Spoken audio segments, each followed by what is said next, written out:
This is Carrie Cassidy from Project Camelot. This is the place where the UFO Congress is being held this year. And I'm about to go see if there's anything worth filming about this event. And Bob Dean has a group of people behind him, surrounding him, I should say. He's over here holding court. Among the group that greeted the Anunnaki in '54 at Muroc, which is now Edwards Air Force Base, there was an archbishop from Los Angeles by the name of Mike McIntyre.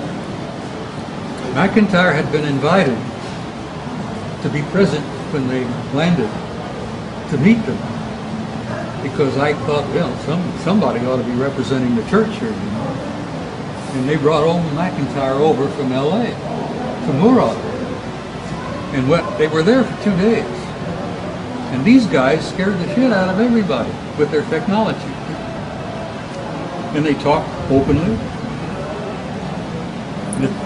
The two hovered over the runway for 2 days. Just never landed. I mean, no legs or nothing. They just hovered over the damn runway. It's all on film.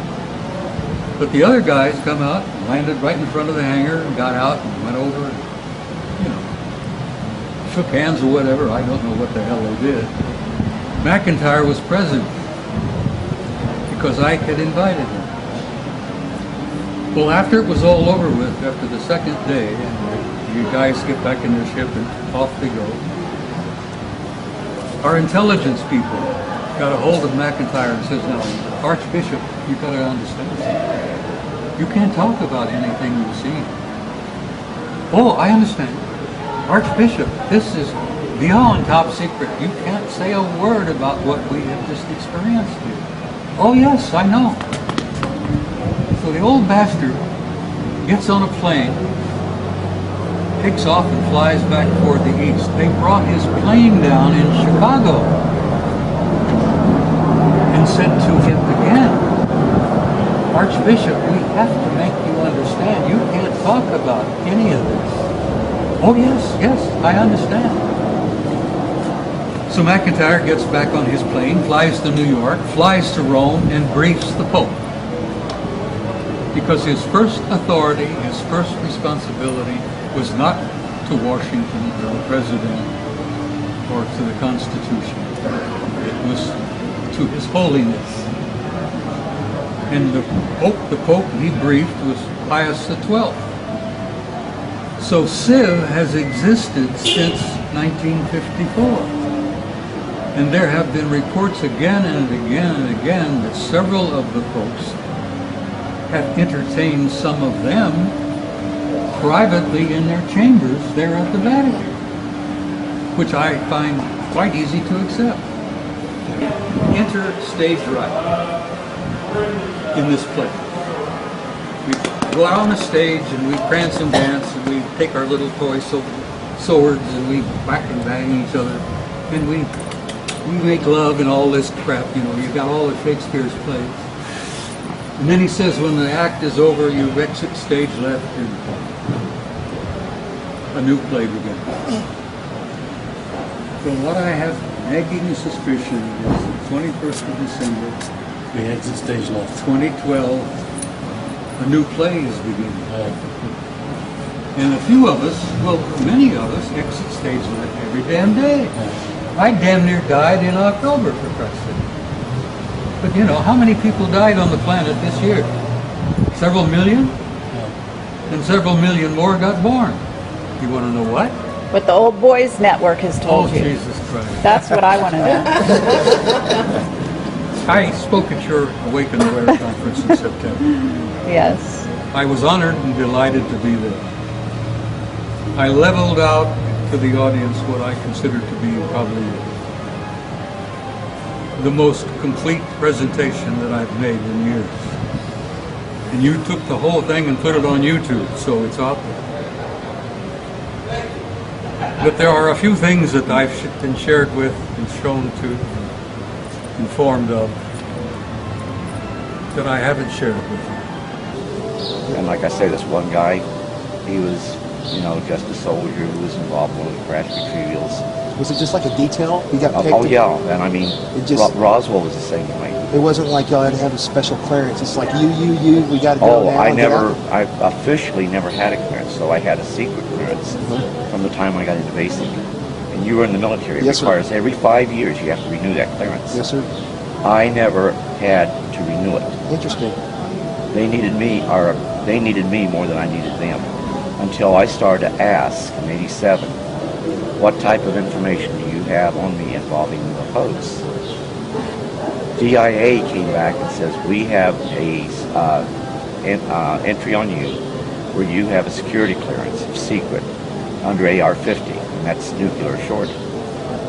And I said, oh, that's nice. And Army Security Agency are the ones that issued this to you. But it was always there. But from that secret clearance, it's only supposed to be on a one-time basis. They broke that all the time. I'd be exposed to stuff that's top secret, CSI, all of that. Just because I had to give you a secret clearance for all that. I know top secret has so many different levels. They could always go up on it, but secret's only one. But see, that secret clearance provided the foundation to use me many times over on a one-time basis. Now, you were always in brief to out brief. But, I thought I was getting out of one mission because it made it clear you had to have at least a secret clearance. So I went up and very sadly acknowledged that, I'm sorry, sir, I don't have a security clearance. And this was with the Inspector General of the U.S. Army in Germany, an incident that occurred there, and that went on for several weeks, and we were involved in that. And involved the Soviet Union, too. Anyhow, after I went ahead and announced that, I'm sorry, I just can't do this because I don't have security clearance, and I'd be remiss if I told you I don't have that. And I figured, okay, they're going to send me back to my unit, done deal. And all he did was say, I know you'd lay down your life for your country, so I don't have any heartburn with you yet. But see, he knew that I wouldn't find out until '87 about that secret clearance. And I wouldn't find out until '87 they needed that secret clearance to add on. Every time I went and tried to get a clearance, because it's crucial for promotion, they'd always go ahead. You had the paperwork already done for well, they would bounce it back down and tell me, no problem, because see, if I did it, I'd find out I'd have it, and they could never pull it. When I got assigned to Nemi, they tried to pull it, because I didn't need a security clearance there. So they sent me a notification that it had been pulled. I thought, the last on them, I don't have a secret clearance. They went back and told 4th ROTC region, no, this man needs it. We can't explain to you why. He keeps the clearance. So I didn't know it at the time, but we were getting ready for something big. That's how they keep it secret, they don't tell you. Oh, yeah. So when I got out, I was debriefed, but I'd already started to say, this isn't right, we're hurting people. So I went through the gauntlet of being relieved of duty, getting hit up on them trying to court-martial me, having to go through a psychiatric evaluation. And the bottom line, 3 field grade officers was relieved of duty as a result of that. You being in the military, you know that doesn't happen. That never happen, ever. And I got a meritorious service medal out of it. And they did, and I have it with me. If you're here tomorrow, I'll even show it to you. Where the commander's inquiry said the ER was wrong, talks about the relief of the officers, and they even made it part of my military personnel record because it dealt with UFOs and because I was refusing to follow orders, not to be trying to get information out. They actually pulled that because they were afraid that later on they would find out that, hey, this guy got a relief for cause because it had to do with his interest in UFOs. What is this? So they actually pulled it. They pulled it by fish, and once it goes on fish, it's not supposed to be pulled. They actually, I got a copy of my fish where it's there. The next fish I got, it's no longer there. And I have the letter from Milperson saying it will be made part of my permanent record. So favoritism does exist. Hey, I've had an Article 15 torn up, and that's illegal. Oh, it's a legal document, I did a lot of that for my troops. And this is her book that she... No, actually, it's Clifford's book, It's, but well, what did you do? Release it for us? I sponsored it. I did the interviews. Let me tell everybody the truth of it is. Bob here can better understand it better than probably anybody that's never been in the military. I have difficulty telling my story because I see it in my mind's eye and I relive it each and every time I tell it. Then I get emotional. And I don't like doing that. Days after, I still feel it. So, you know, she knew this is a book that I needed to write. So, very meticulously, she did many interviews. And she, in essence, captured my entire life, my entire involvement with this. So now there's a book out there that I would have never written. And my granddaughter, that's my heart, she thinks it should be getting out there. When we'd talk, she'd even say, "Grandfather, you're holding things back." And I'd always say, "Yeah, honey, I am." But it is a book not so much about me, but it's meant for other people that's been in the military who have been involved in situations where they can't even talk to their family. I've gotten several hundred calls as a result of that book coming out. And actually, one of the most important calls, and there were actually 3, but the most important was a guy that served with me in one of the retrievals.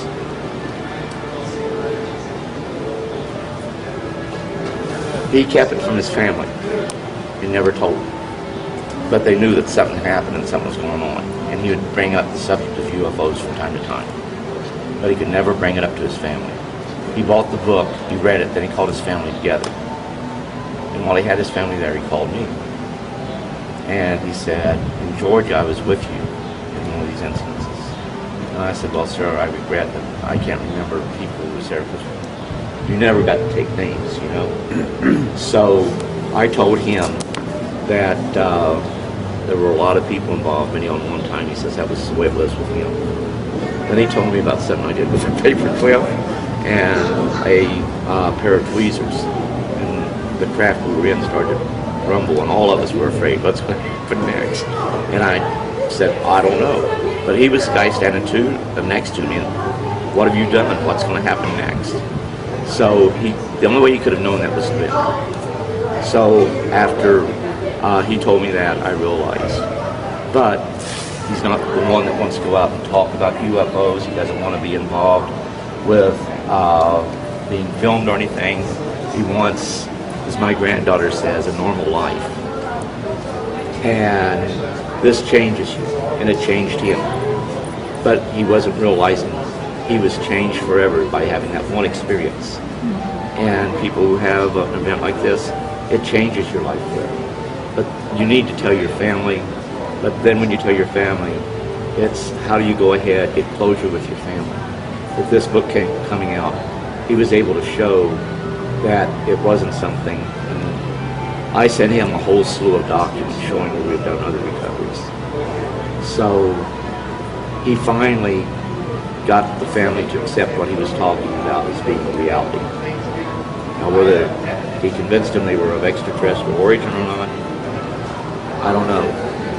But they finally accepted, and he found closure with that. For the first time, it wasn't something that he believed to be true and it just didn't happen. He had closure. And that's what makes it worthwhile. So the book was actually written to help those people who find they're not UFO buffs. They don't go to UFO conferences.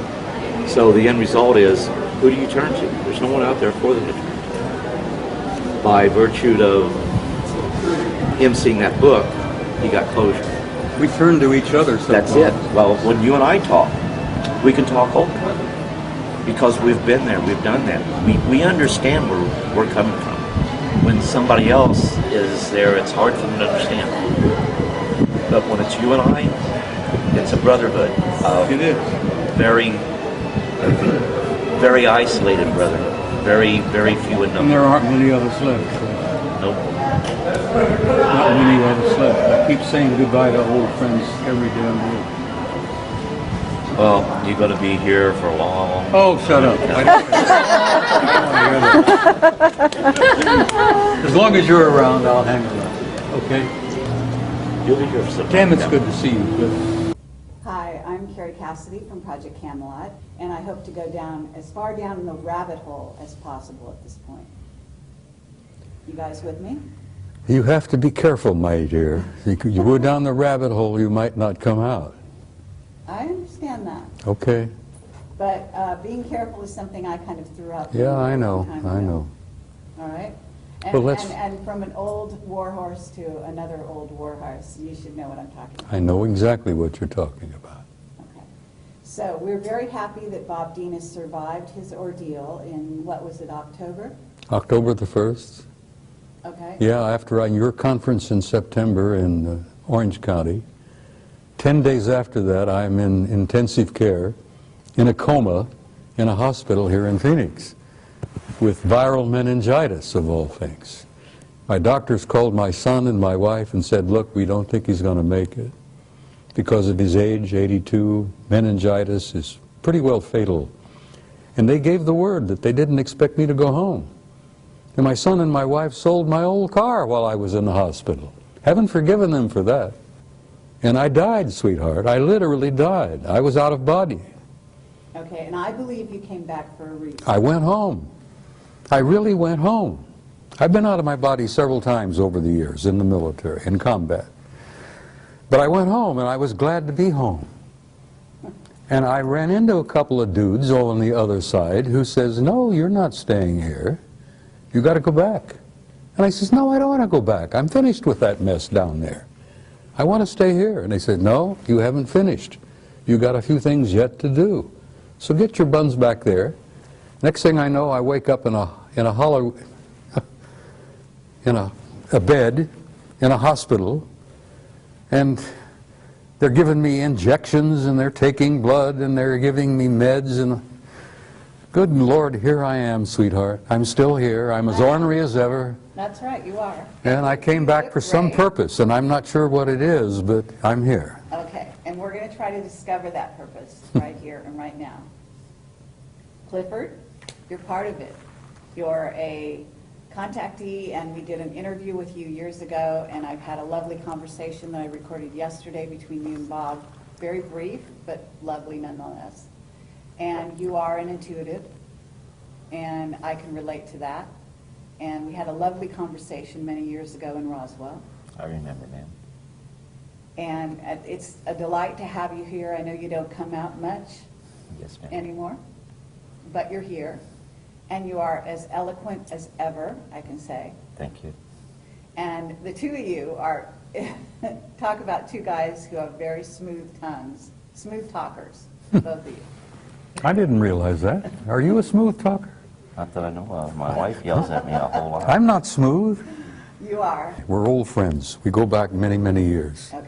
Cliff and I are among the last of the old boys network, because we had a network of a couple of hundreds, maybe 500 guys over the years, from every rank, from every service. And we had sergeants, we had admirals, we had generals. We've had a Russian cosmonaut who was a member of our old group, but most of them are gone home now. And Cliff and I are among the last of the old boys. And I love him dearly, and he's a dear friend because I know what he's been through, and I've been through much of it, so I relate to him. And it was such a wonderful thing to see him again this time. We can relate to one another. I mean, it's like you can talk to other people about the experiences you had, but they don't fully understand. But They when you can't, talk- Cliff. They no, can't. They can't. They haven't been there.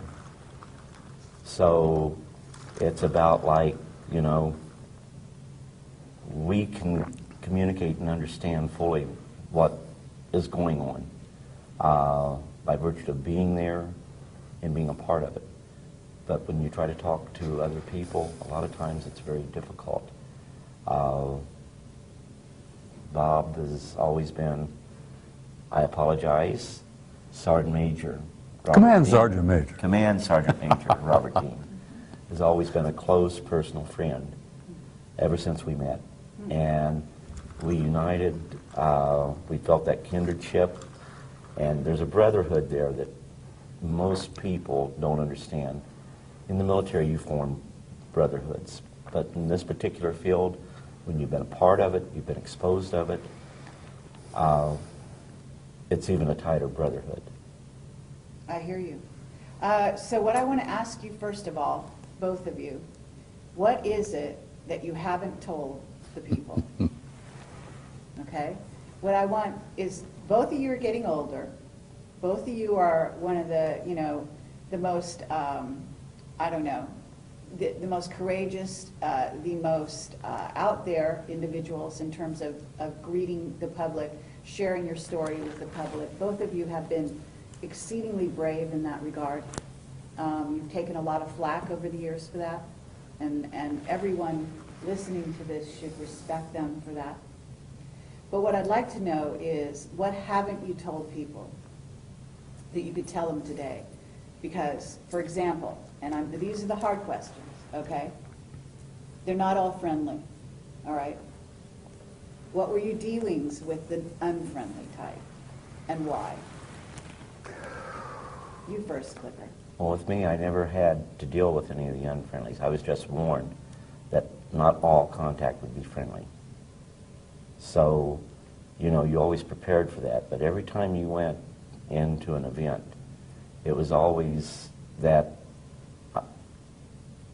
I'm going to use the term fear, but it's not exactly fear. You know, there's that anticipation of what might happen. All kinds of things ran through your head. Things that I haven't told, and I'm sure that the Sergeant Major can also concur with this, is that the things that went on you couldn't even tell your family, and you wanted to tell your family. And it created problems within your family, and you couldn't tell anyone.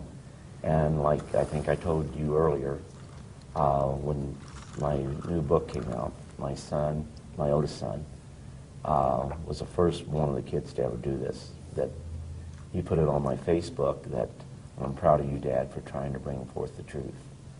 Wonderful. They got to see what I was trying to do to gather the information, because I knew that Roswell wasn't just a lone event. That over the years we had recovered many such objects, debris thereof. Crashes are unique. They don't happen every day. They're very rare. And there's 100 reasons why we have recovered crash UFOs. But I try to bring everything out. I understand. And we shot those UFOs crashed because we shot them down? In some instances, but it was more the Soviet Union and other foreign powers that did it. But if they were foreign powers that were friendly, we would go in and try to recover those. There was, I think, it was in the 1970s. There was a UFO that went down in Sudan. Now this is unique because it wasn't ours, but we wanted to go ahead and recover that object. Well, there was strained relations at that time with all nations in the Middle East, so they did not want us there. However, a group of 13 Soviet personnel, to include scientists, went there to investigate that object that fell. That shows right there that it wasn't ours. We knew it wasn't ours. And the documentation makes it clear. But we couldn't say too much about it because we could not go and look at it. But the Russians did. But I can tell you on many occasions, both the U.S. and Russia would, or should I say, the former Soviet states, we would work together. And we worked with other foreign powers simply because situations like this could lead to misunderstandings that could have triggered possibly a nuclear war. And Sergeant Major Dean probably knows more about that even than what I do, by virtue of the position he had and the documentation he was exposed to. We and the Soviets have been together, closer together than most people realize. We and the Soviets have been working side by side on this particular issue since before the Cold War, for God's sake. Now, the Cold War, as many of you remember, many of you older people will remember, was kind of a construction that was made up by Soviet leadership, American leadership, to convince the world that we were antagonistic toward each other and we were going into a nuclear war. We and the Soviets have been like this from the very beginning of this matter, particularly involving them. Okay. So, and even today now, here we are, we don't have a space program of our own publicly. We're paying the Soviets, what, $500,000 a pop just to get one of our astronauts to the space station, for God's sake.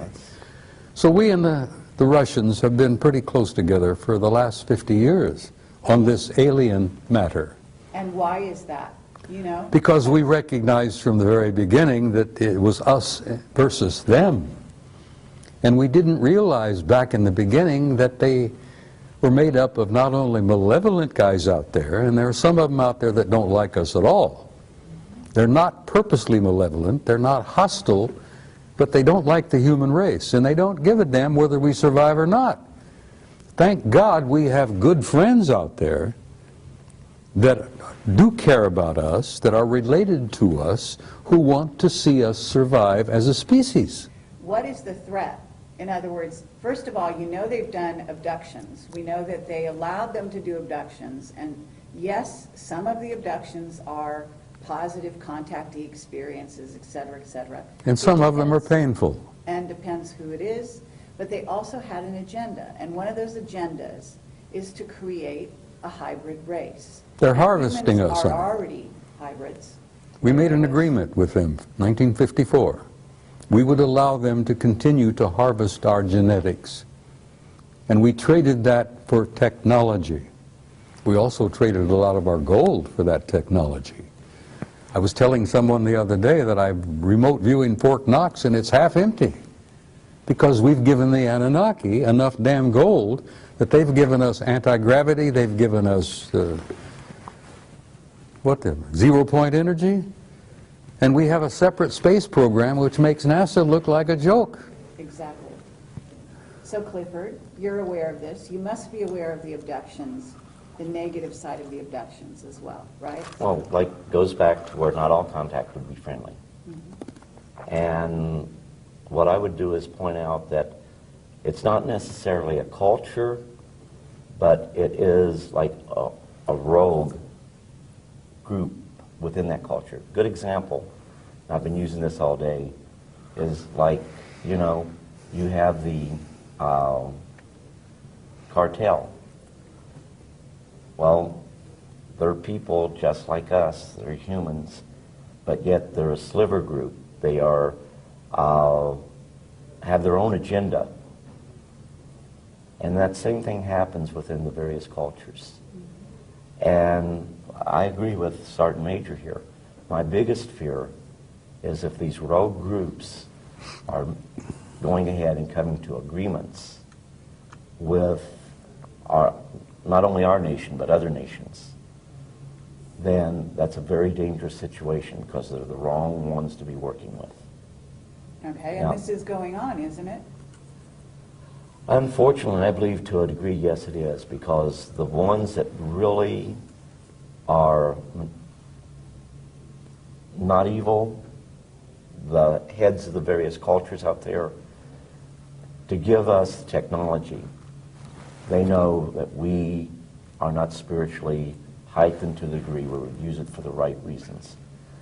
When we go out into space, defense is one thing, but if you build your forces to where they become offensive, then it's to impose your will over others. And the technology that they are giving us gives us the capability to go ahead and field in space a offensive posture. So anytime we want to go ahead and make it look like it's ET doing it, we could make it look like ET's imposing their will over the peoples of the world. And with that technology that we have acquired from the rogue groups, yes. And I agree with Sergeant Major. This is really, really dangerous.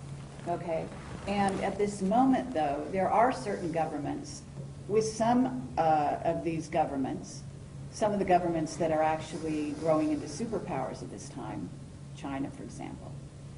My understanding is there are 2 rogue groups that are now dealing with China. And at least one of those groups is, quote unquote, some relatively new guys that have come on and given them some new technology. Do you know about that? That very well could be the case. When I got out, they had cataloged 57. That doesn't mean that that's all that's out there. Edgar Mitchell believes that there may be literally hundreds of thousands of civilizations out there.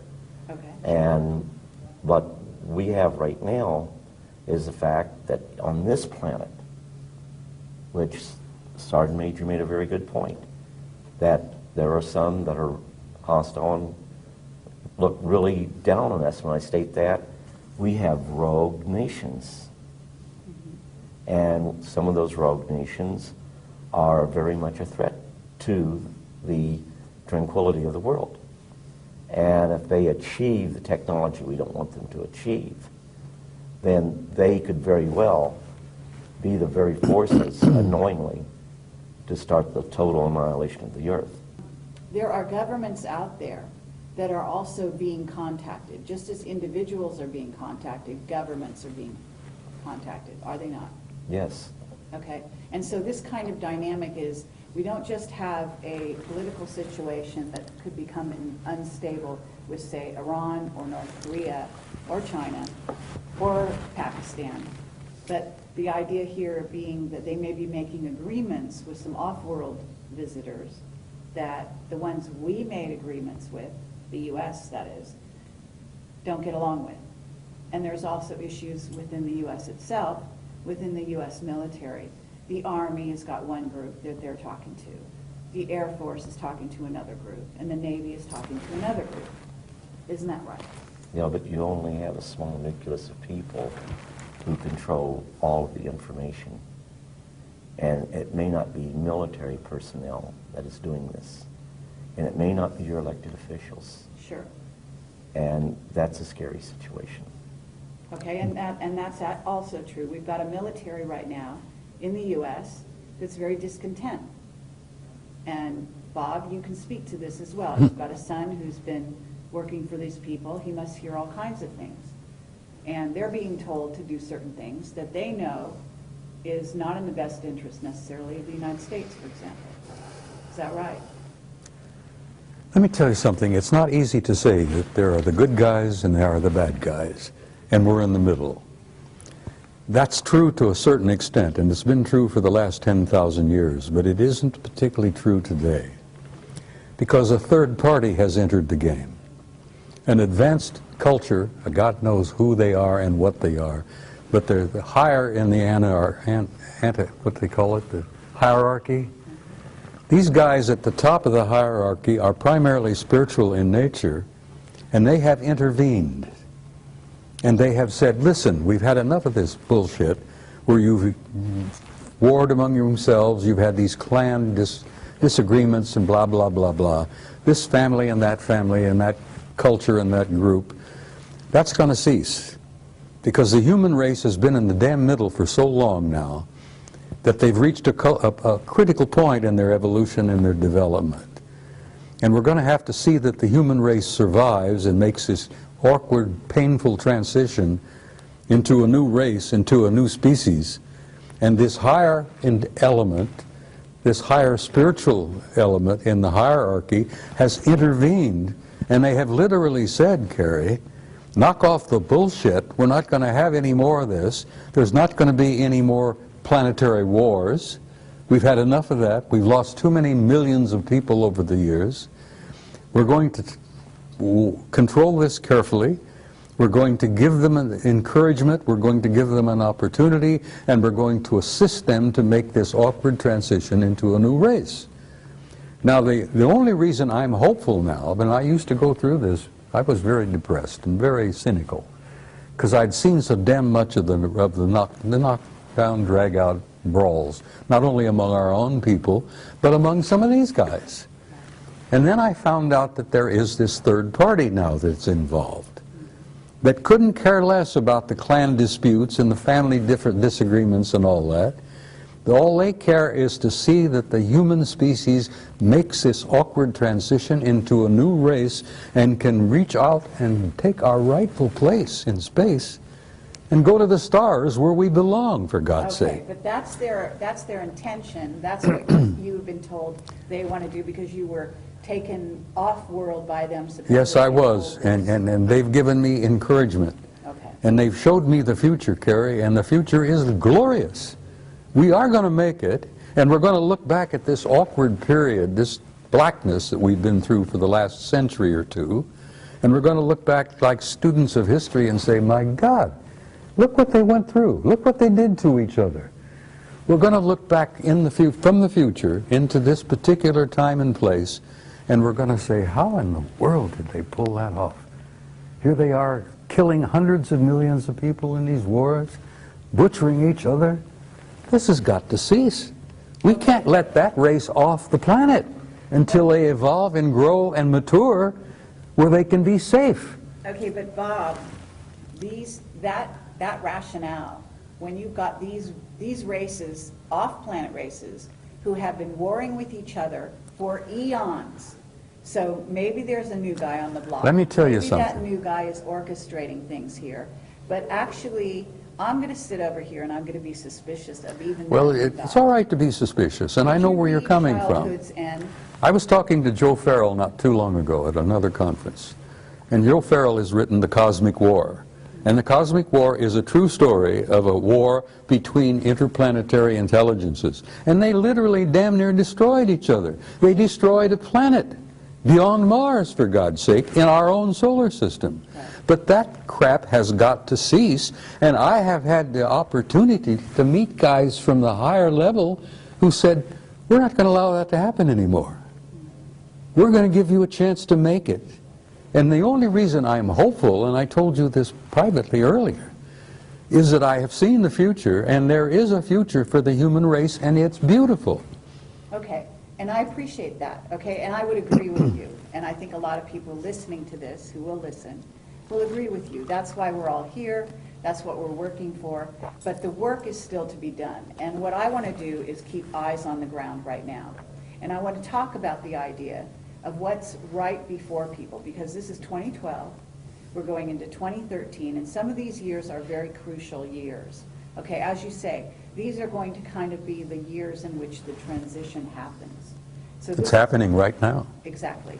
So what I want to talk about here is, first of all, yes, you have a lot of bad kids in the class, okay, and those involve the Illuminati, some of whom are basically being run by certainly groups of reptilians, certainly a group of Anunnaki that may not have our best interest in mind. They'd like to clear the planet. They've got big plans, and they've been working on those plans for a very long time.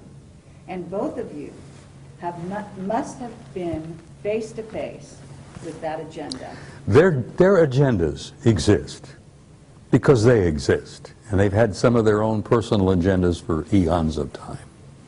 But their plans for our future don't mean diddly squat, because there are these higher developed cultures out there that have now intervened, and they're going to see that the human race is going to be allowed to make it. Okay, and you've said that, and I agree. But the thing is, the idea here is not that somebody come in, organize the schoolyard for us, and then they go off on their own business, and then we're left to deal with it. The idea is that we learn to walk on our own. We organize the schoolyard ourselves. Okay, so there's a great importance for the human race to take sovereignty, to take their rightful place as members of the galactic community. To Recognize who we are. What they understand who they are, Gifts yes. that we have. Okay? The human race is precious. The human species is so unique that they told me when I was with them for 6 weeks, I was asking them question after question after question. I found that they were as interested in me as I was interested in them. And I asked them why. And they says, you human beings don't grasp who you really are. You have a unique genome that is unique in the galaxy. You're made up of the patterns and the parts and pieces and genes and whatever of at least 12 different races in the universe. And as a result of that, we think of you as unique. As a result of that, we look upon your little planet as probably one of the ripest and richest zoological gardens in this quadrant of the galaxy. And that's the first time I realized the galaxy had been divided into 4 parts. I didn't even realize there was a quadrant. And they said, oh yes, you're the most unique and precious zoological garden in this quadrant of the galaxy. Absolutely. We venerate the planet, we venerate the flora and fauna on it, and we're going to see that it survives. Now, I'm getting this from the higher level. I hear you, and I appreciate that. So, Clifford, because both of you have been threatened, both of you have had children who died in most unfortunate circumstances. Isn't this true? And I don't mean to bring up something that is hurtful, but the bottom line here is that you're both whistleblowers. You both came forward, you both put your lives on the line. You've both been threatened in a myriad of ways, okay? And people out there, people need to realize that this is the case. You're not just out there pontificating, you know, talking off the top of your head. Like what the Sergeant Major was talking about, like I was told, that we are a race on this planet that is capable of such wonderful and beautiful things. Infinite possibilities. Absolutely. But yet we have the capability of doing such horrible things to one another. And I think that the Sergeant Major was saying the same as I when, you know, yeah, we have to spiritually grow. If we don't spiritually grow, we're going to fall victim to our technology. They don't want that to happen. Okay. And initially, the initial contact was to ensure it didn't happen accidentally, because they wanted us to know, you know, the other side's not launching against you. We're here. And you will, from time to time, pick us up on your radar. We will, from time to time, appear to be missiles coming in a threatening way. So you must make sure, before you launch your death and destruction, that you really are under attack. But you must not let this happen.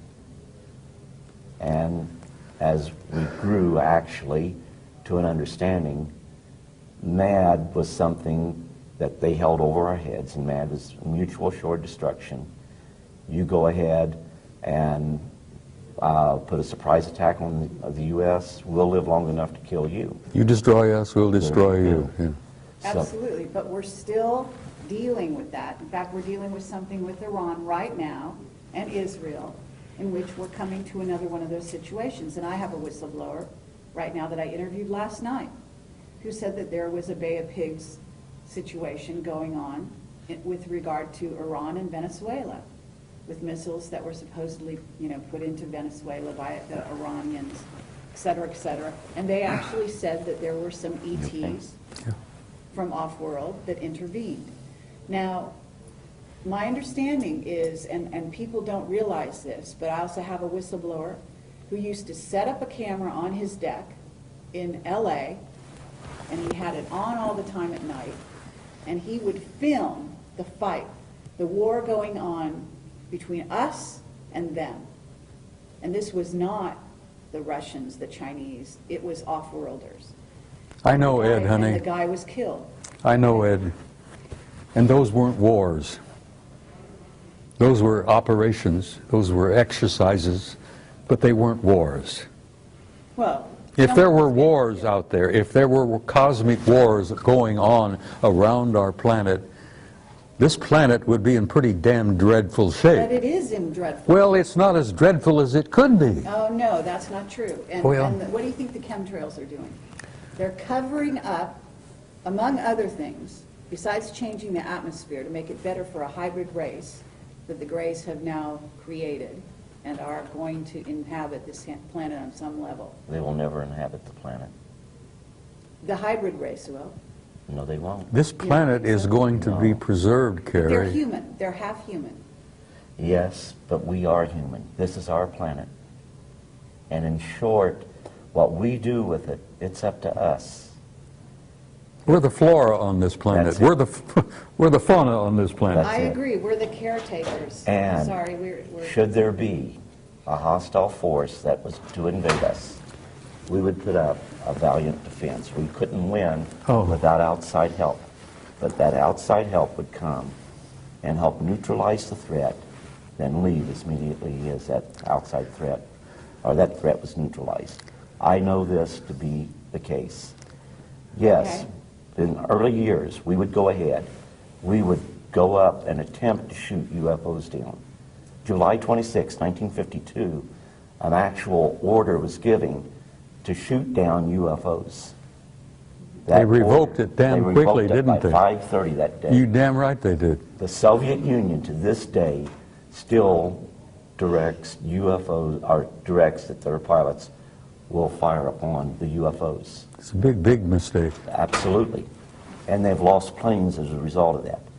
The British did a report in 2000, December 2000, that talked about how little knowledge we had of what the British or what the Russians did as far as the UFOs that were over there.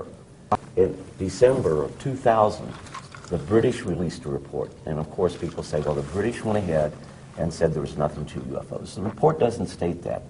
The report even goes ahead, talks about radar sightings, about aircraft sightings, and even about possibility of some crashes of our aircraft occurring, their aircraft occurring, because of UFO sightings.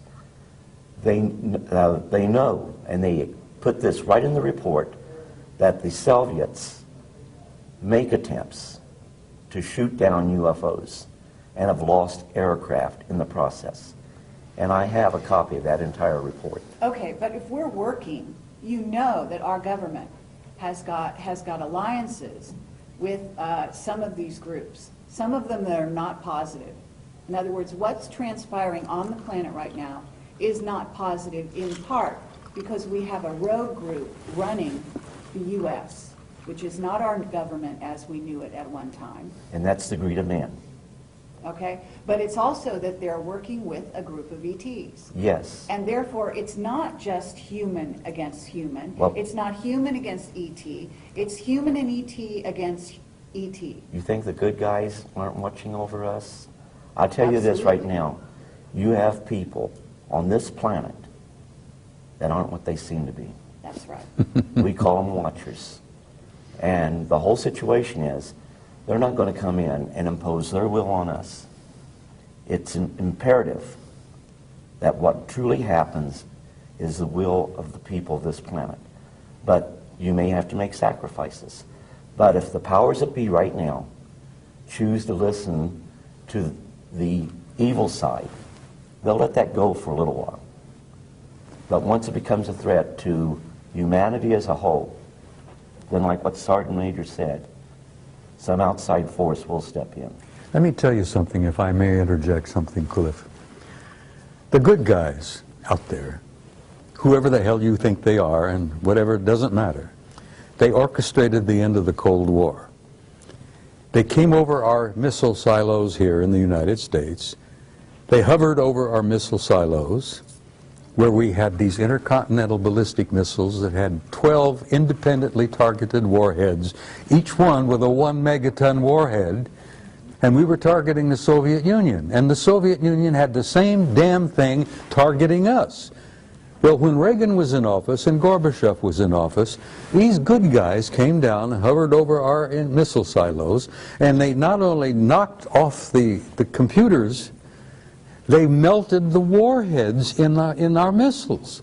And they scrambled the guidance systems so badly that if the missile had ever gotten out of the silo, God knows where it would have gone. Miami or Schenectady wouldn't have mattered, because it wouldn't have exploded. It would just leave a hole in the ground. They did the same damn thing to Gorbachev's Soviet Union outside of St. Petersburg, outside of Moscow. They hovered over the warheads, melted the warheads, scrambled the guidance systems, and brought an end to the Cold War. Now, it even happened as late as 1980 at Brindlesham Forest at Bentwaters. I talked to Charlie Halt, who was the deputy post commander there, and I said, Colonel, the word I got from a general recently was that they screwed up the warheads and scrambled it. He says, screwed up hell, they stole some of them. Now, these are the good guys, and the good guys said to Gorbachev and to Reagan and to anyone else who was listening, and believe me, the Chinese were paying attention, they said, you guys are not going to screw up this goddamn planet. You're not going to destroy yourselves, that there will not be a nuclear war. We're going to see that you do not do that. And now these are the guys that are in control. Okay. Now, let me finish.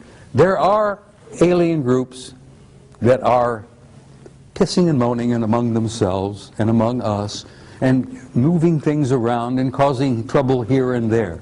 But there is that third party beyond them that's in charge.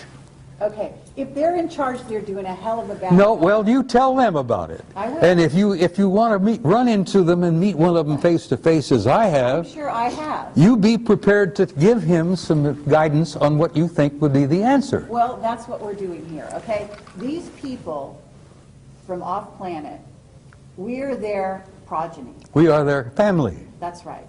And therefore, we have their genetics. And therefore, like child is father to the man, we have every right to stand up and speak to them and tell them what is right and what is wrong with what is going on here, okay?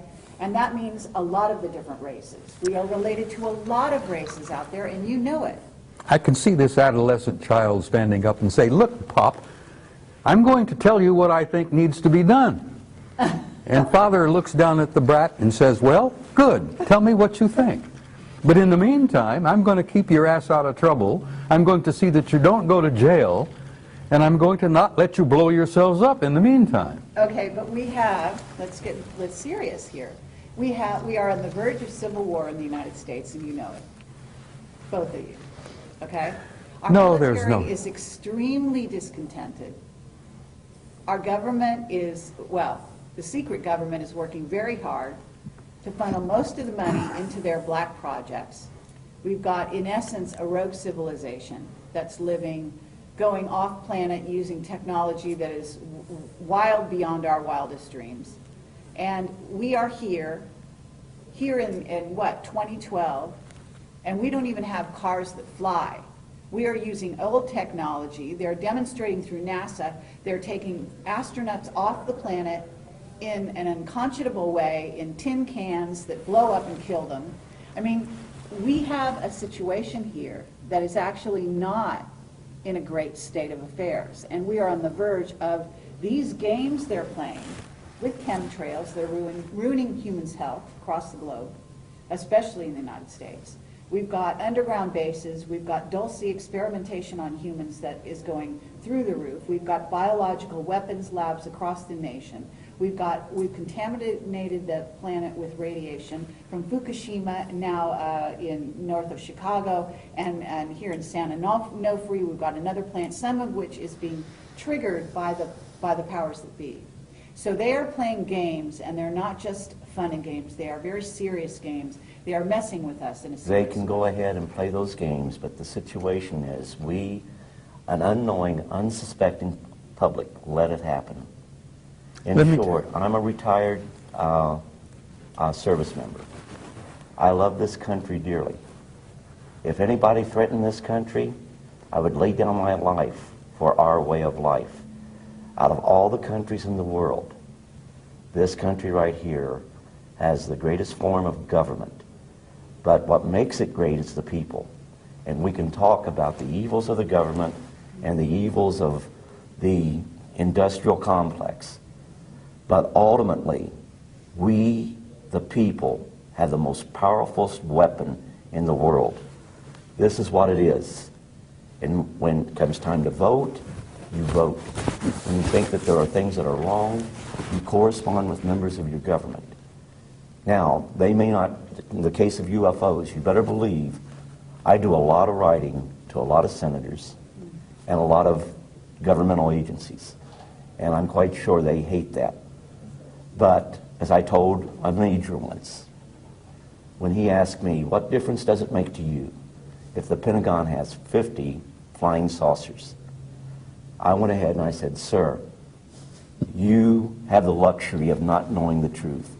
Unfortunately, I do not share that luxury. Now, experiences such as the Sergeant Major's and mine, we may have different experiences. But when you put them all together, they paint a picture. And the situation is, why are we talking? I guarantee you the Sergeant Major loves this country just as much as I do. And we may be old codgers, but if you threaten our way of life, we would take up arms. I pledged my life for this There you country, go. and I still hold to that, And Cliff. that pledge is still dear to our heart. Okay, but you do understand you have Oh, a yes. government Oh, that yes. is ready to put people like you guys and me and probably a few other people in this room in jail for talking about the truth. Because they want to keep secrets and they want to continue with their way, which has become basically a rogue society, okay, behind our backs. Now, Bob Dean, I know Bob knows the old boy's secrets, okay? I know he was let in quite a while ago. Were you let in? They don't want me in. Okay. Let me put it to you this way. Why not? They don't want me in because the whole situation is, I don't like what's going on, and I wouldn't cooperate. Well, when I first got started in being an interfacer, okay, fine, I went along with it. When I saw we were hurting people, I drew the line in the sand there. That we did not have the right to go ahead and drive people to the edge where they committed suicide, where they lost their families, they lost their job. They would have to go through ridicule because of things that happened to them. When they're involved in something, we give a prosaic explanation knowing that is not the right answer.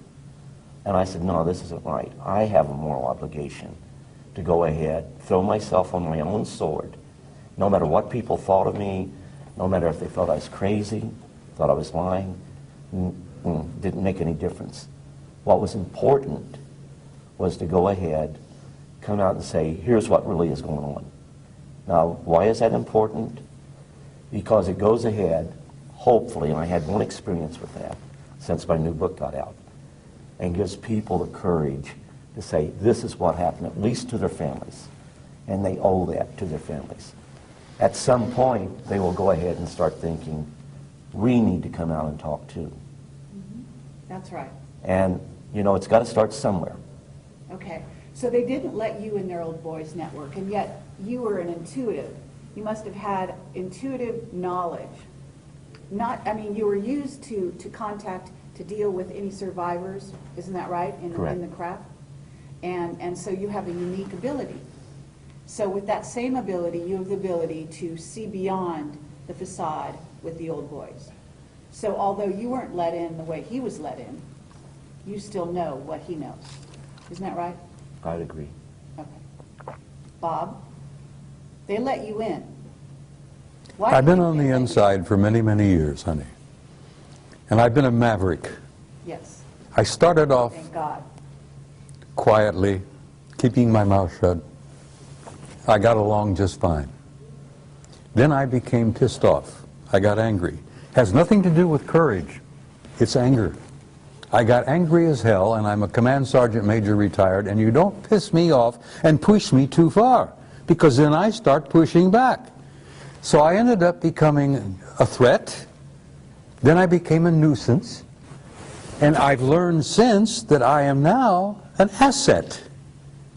But The that's- reason I'm alive. You played their game to some degree. Well, I played it along to a certain point, and then I reached the same point that Cliff reached. I said, I'm not going any further with this. I saw too many lives ruined. I saw careers ruined, families destroyed, people committing suicide. I saw things, honey, that would curl your hair. And I said, I've had enough of this shit. I'm going to tell the goddamn truth, whether they like it or not. And that's when they threatened my ass. They tried to take my pension away. They harassed me with black helicopters and black SUVs, phone calls at 3 in the morning. I went through the whole 9 yards until I fought back. I says, I'm carrying a gun, I'm a marksman, don't push me too far, I'm going to start shooting people. And you realize they walked away and backed away from me and left me alone? And here I am, 2012, 83 years old, ornery as ever, and I'm speaking to you with honesty and from my heart. Okay, but you have friends in high places. Yes, I do. A few of them are still around. Most of them are dead. Clifford does as well, and I know I do. Look, I've known some of the guys in MJ-12, honey, personally. I'm sure you And have. most of them are dead now. I don't know who the new crowd is because I've been out of touch for quite a while. Okay. But they still exist, and they're there. You call them the black government, you call them the secret government, doesn't matter what you call them, they're there. But they're still messing with people. Oh, they're messing with people. Look, you got the Trilateral Commission, you got the Council of Foreign Relations, you got the Bilderbergers, you got all those guys.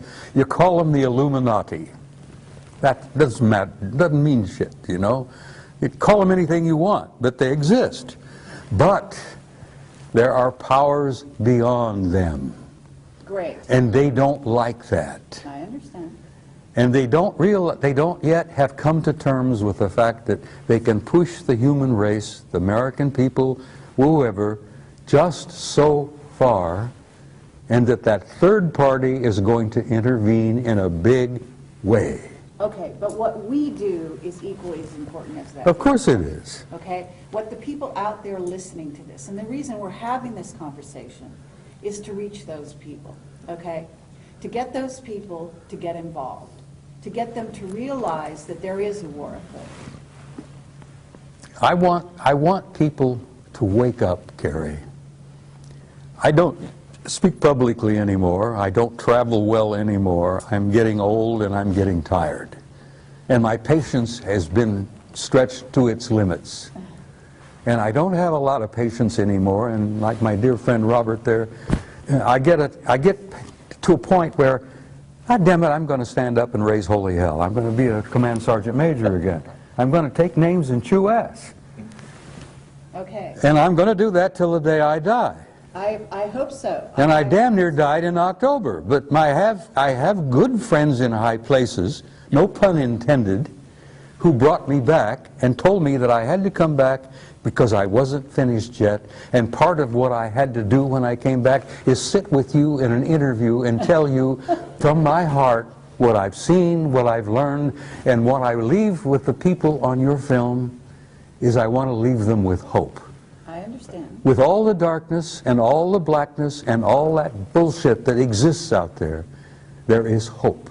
Absolutely. There is a future for your kids and your grandkids and your great-grandchildren, and this human race is going to make this transition, and we're going to survive this transcendent transformation into a new species. And we're going to the stars, Carrie, where we belong. We're going out there to take our natural place in that infinite community of life. Absolutely. And that's the only thing that makes me feel that life is worthwhile. Because I know, having seen their future, and they have shown it to me, that it is glorious.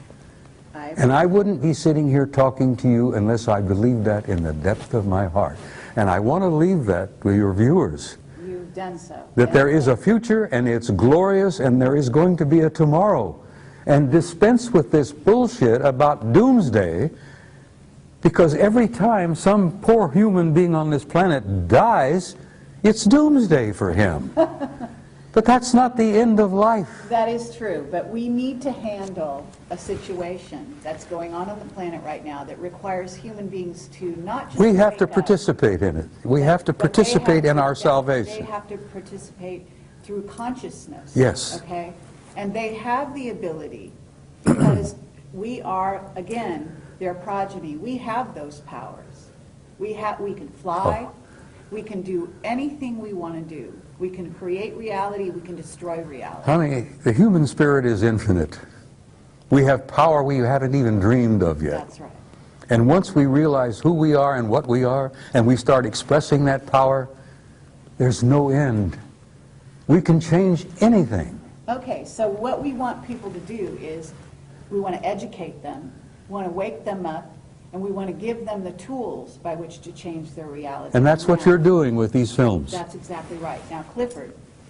Well, I'll back up the Sergeant Major in that we got enough going on out there that's talking about, you know, UFOs are here, they're hostile, we're on the end of their food chain, they're going to take us over, there's nothing we can do about it, but we thought you should know.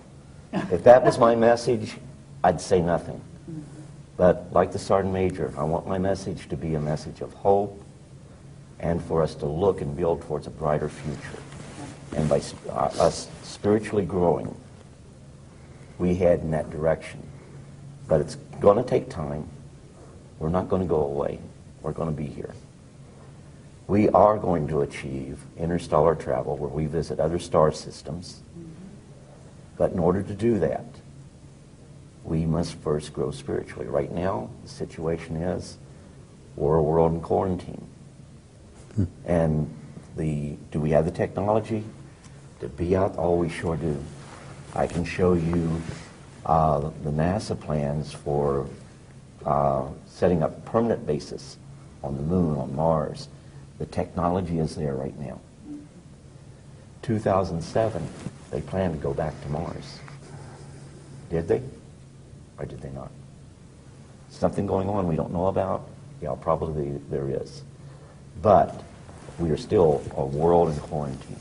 Okay, well, I don't agree that we're in quarantine. I actually think we have been invaded every way since Sunday by various races. In other words, the quarantine is off. The gloves are off, and that's part of the transition. In other words, you don't go to the big leagues without starting to get into the sort of understanding that there are positive and negative beings out there and diving into the water and learning how to swim on your own. So this is the challenge, and this is where you guys can bring your wisdom, your worldly knowledge to the people, and that's what we're doing here. Now I have a question for you, Bob Dean. You've always said that the Anunnaki walked the halls of the Pentagon, and I've been told to ask you this. What are they doing there? Well, which Anunnaki are you talking about? Good answer. Yeah, you understand when I use that term, I use it in a generic sense. Those who came down from above, those who from heaven to earth came. Whatever. Well, there are all kinds of Anunnaki out there. Okay, but the ones walking the halls of the Pentagon are the ones I'm interested in. Most of them are good guys. Uh-huh. And have you met them? I've met some of them face to face. I'm talking about in the Pentagon. Some of them wearing uniforms. Okay. Yes. Some of them looking with 3 stars on their collars. Fine. Admirals, vice admirals, Anunnaki. Right. So help me God. I believe you. Well, they're in our midst, and they're basically good guys. Because they understand that there is an authority above them that is going to see that this race survives, and that this race makes its transition into a transcendent new species.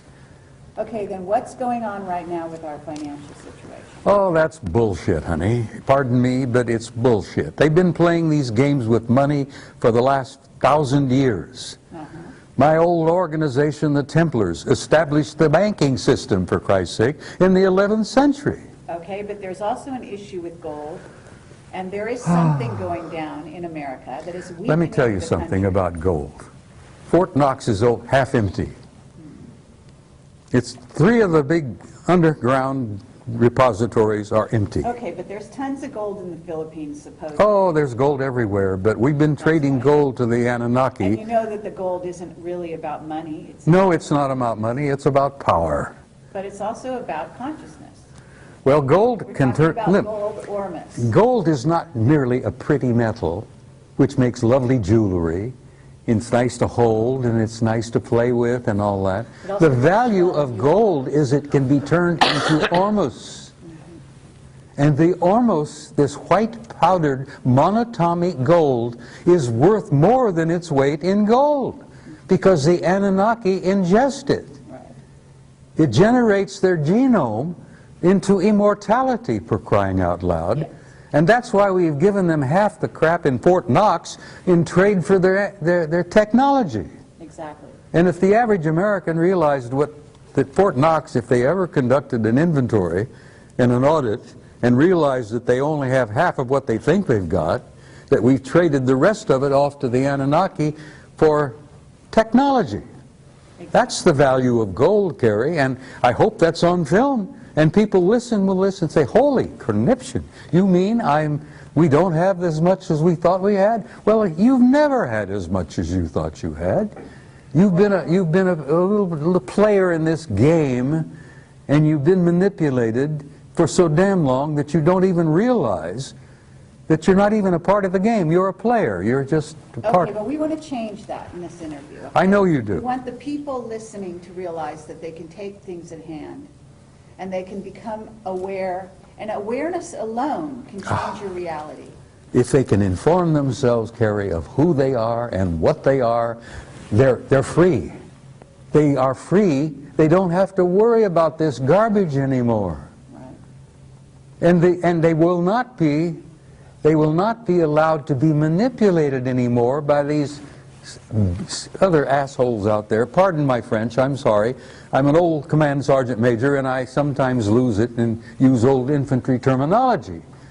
But once the average guy out there realizes who he is, he's free. And I hope that your viewers see that and remember that of all things. And like what I said, told you before, let no one live in your mind rent-free. Make sure of your facts. The biggest problem I have documents. And everyone tells me they don't mean anything. Well, you know what? The Constitution is a document. And if you don't read it and understand your rights under the Constitution, then we lose those rights.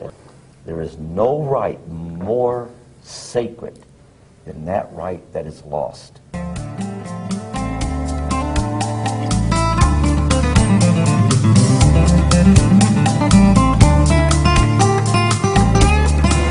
Stories about those actual missions that actually exist, in which we do, in fact, recover a UFO crash of a whole craft is very, very rare, very rare. But there are debris that's left behind. And also there's what we call physical evidence. And we go after that, and we recover these. Blue Book was never part of that, even during the time that the Blue Book existed. I've recently uncovered records, which I'm going to be putting on the internet, where anyone can download them, that clearly shows the Air Force, initially the Air Force Continental Intelligence Command, the Air Force's Office of Special Investigation, the Air Force's CIC, along with the Army CIC, was very actively involved in those programs. So when they say they've released everything that they have on UFOs, no, they haven't. We still have those documents that were part of the Air Force Continental Security Command that have yet to be released. Not all of the FBI, or not all of the CIC documents have been released. Not all of the OSI documents have been released. They'll never be released. No. And when you look at the documents that we have recovered that clearly show this to be the case, when you see these documents, you realize one thing. They are field intelligence data. They're not the finalized intelligence product. That is yet to be released. Then we can go into the 80s and the 90s. The recovery of objects of unknown origins under moon dust and blue flight. All we have is the raw intelligence evidence or data. We do not have the finalized intelligence product. And the finalized intelligence product is what's important, because it puts to bed once and for all what it really was that we recovered. The British government, December of 2000, released a secret report. In volume 2 of that report, they talk about the physical evidence that has been gathered.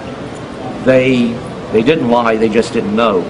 The British government's recovered physical evidence. Every developed country on the face of the earth has recovered physical evidence. But for reasons unknown to me, they want to keep it quiet. Some are more open than others. But the British government criticized, in volume 2 of that report, the United States Air Force, as to why the Air Force hasn't released the documentation explaining the metallic objects that they've recovered, the metallic substances that they've recovered, and putting to bed once and for all the extraterrestrial hypothesis. They can't do that because they would not put to bed once and for all the extraterrestrial hypothesis. Many of those finalized intelligence products makes it clear that, in fact, what we'd recovered were objects that did not originate on the face of this planet, and that we, the governments of the world, many of the governments of the world, out of necessity, have had open contact with our visitors for many years. One of the biggest secrets, Cliff, and you know this, is that so much of the hardware that we recovered was not just UFOs. Some of the ships we recovered were time ships. Oh, absolutely. Because when you travel in space, you travel in time. And most of the hardware that we've got, and that really blew our minds when we realized that those things were designed to travel in time. And as I said to some of the people here this afternoon, I'm still trying to come to terms with that. I need to send you some CDs. That they can manipulate time as well as manipulate matter. And I'm an old-fashioned old fart, and I'm still having problems wrapping my brains around that. But Bob, you know why that is? The technology is so far advanced that we Cliff, see it as it's a magic. million years ahead of it. And then some. NASA will tell you in their advanced, I don't know how many of you people are aware of it, but in 1995, NASA said we're never going to get to other solar systems by using conventional rockets. So they asked for scientists to think out of the box. And many of the scientists started to think about exotic propulsion systems, antimatter drive, teleportation, traversable wormholes, and I assure you I have the documentation. If any of you are in Roswell, my door's not closed to anybody. You can come over there and I'll even be happy to make on a CD copies of those reports if they have. And now all of that, to some people, is commonplace. Mm-hmm. And if you have, we've known for a long time, if you have an interstellar conveyance, which is a spacecraft capable of flying from the Earth to another solar system in a reasonable amount of time, you actually have a time machine. Case in point. I won't go into detail how I know this, but you have a planet that is 100 light years from planet Earth. They decide to visit planet Earth. It'd take light 100 light years, or 100 light years to reach us from that The speed star. of light takes 100 years. So the whole situation is they can do it in real time in an hour and 40 minutes. That's traversing what we call space-time. So when they get here, they're seeing the light from their planet 100 light years prior. But you can also travel in and out of different space-time continuums, for lack of a better term. And you can actually view things that have happened in the past. And a lot of times, you may even experience this. Like, you can't shake the feeling you're by yourself, yet there's someone else there. There's someone watching you. That could very well be a person that's from the future observing you in the present. So the time travel, the one thing that there's a natural barrier. It's going to keep us from getting that stuff. So we develop a time machine before they do. You mess up the entire space-time continuum that was to happen. So God in His infinite wisdom ensured that would not happen. However, that doesn't stop you from going back and observing. But there's also a great desire not to do anything to change the future. You only can change the future in the present. If you change the future, you create a whole new universe. Another timeline. Mm-hmm. But that's what they're working on, aren't they? They're working on that's very dangerous. I'm borrowing liberally from Randy Rooney, who that was one of his favorite sayings. That society is willing to believe the facts when they are presented with the facts, but only if the facts already agree with what they believe. So, and it holds very true in the UFO field. Okay, so you've seen ships from the future. What do the ships look like? You asking me or Clifford? Both of you. There are If many, Bob, many, if you're prepared many, to many tell the kinds. truth about this, Like, I'm listening. we have many types of aircraft, and we have many societies that are visiting us. And you can't think of it as being aerodynamic aircraft frame. The circular, the common circular saucer shape, they have that. They have the blade shape. They even have the cube shape. They have the spherical shape. They have mothers out there 5 miles long. Yep. Oh, yeah. What about the plasma ships, though? The plasma ships can take it in any form they wish. Right. In any Because- time they wish. Yep. That's what's so difficult for many of our scientists to come to terms with. We're not talking about distances. We're talking about time. And when these guys come here, they're coming into their past to visit us. Because some of them are a million years ahead of us. But you want to be careful about that, because can you imagine going back in your past and, oh no, my grandparents or my ancestors did this. How do I cover this up?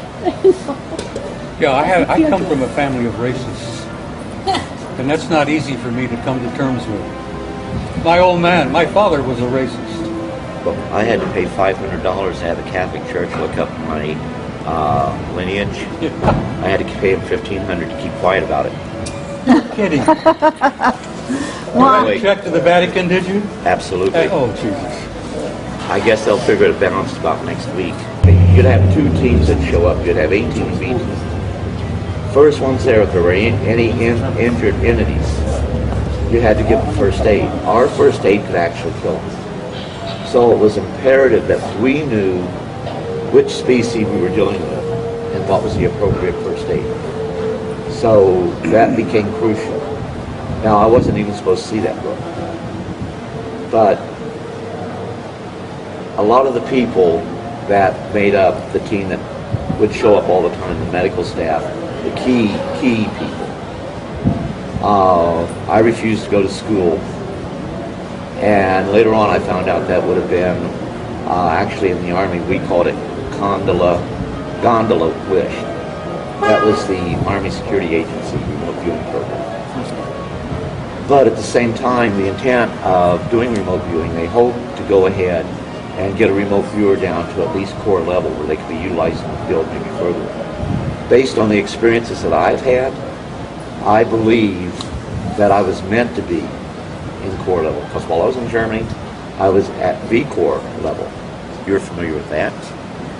And even though I was in the 3rd Armored Division by being under Hanau Military Community, that was part of 3rd Armored Division. We were part of 3rd Armored Division. That made me a valuable asset to V Corps. Only I didn't know that's what I was doing. When this book came out, I actually got a call from a guy who was involved with the United Kingdom program, who told me, you should look at some of those files on Stargate. And I said, I would, only the CIA says that they have already turned them over to the National Archives. The National Archives wants a couple of thousand before they'll even start a search for those records. So there is a site called remoteviewed.com that has some of the CIA documents going with remote viewing there. but is stuff redacted out of it? Those black lines, they're always... There's some, you're always going to have that. Some of that is really necessary to protect legitimate national security concerns. Such as? Really, let's get down to it. What is the national security concern with regard to ET? Okay, for example, well, not with ET. Only about 5% of that needs to be. We were always told not all contact is going to be of a friendly nature. Now, I never had anything happen that was really, really bad. Actually, this eye right here, for their interaction, I still have this eye. And you'll read about that in the book. But I almost lost that eye in Vietnam. And the reason the eye was damaged was there was this bug they had in Vietnam that sprayed into my eye and kept the corona of the eye. Cornea of the eye. So go ahead and figure out what insect can do that. But that was the reason I had it bandaged up for well over a week. But Clifford, you were talking earlier about why the damn lid has been clamped down and why it's still being held down. well, the reason is they dug themselves into a hole. How do you tell the world that there is life out there? Not only is it out there, but it's been visiting us for many years, going into the millennia. Now, how do you go and tell an unsuspecting worldwide public that this is the case? And when you do this, there will be repercussions. Actually, during the time of Stargate, they did an exercise in remote viewing going back to the time of Christ. They saw the crucifixion. You need to go and take a look at that remote viewing training exercise they did. But Yes, use it and do it with great care, because when you Oh, but remember, I still believe in God, and I still believe Christ is the Son of God. But you also have to remember that everything in the universe is interrelated. we're all part of a vast family. Absolutely. God created everything in the universe and then some. They have a greater understanding. Like when I say, they say, okay, describe E.T. Well, if you see them, you see us. Because we say that we're human. Are they more human than us? They got a highly evolved intelligence. But what I say is that humanity is within all the races. And the spirituality is in all the races. I would say it the reverse. All the races are in humanity. And that is You may the have big more secret. correct. Oh, absolutely. And I'm sorry, when we excuse realize me. that is when we realize our power, our true power. When And then they really can't keep us down. When I was praying at my son's grave, one of the ETs that was there knelt with me. We prayed this as we prayed. I've been told by them face to face that they venerate the same God we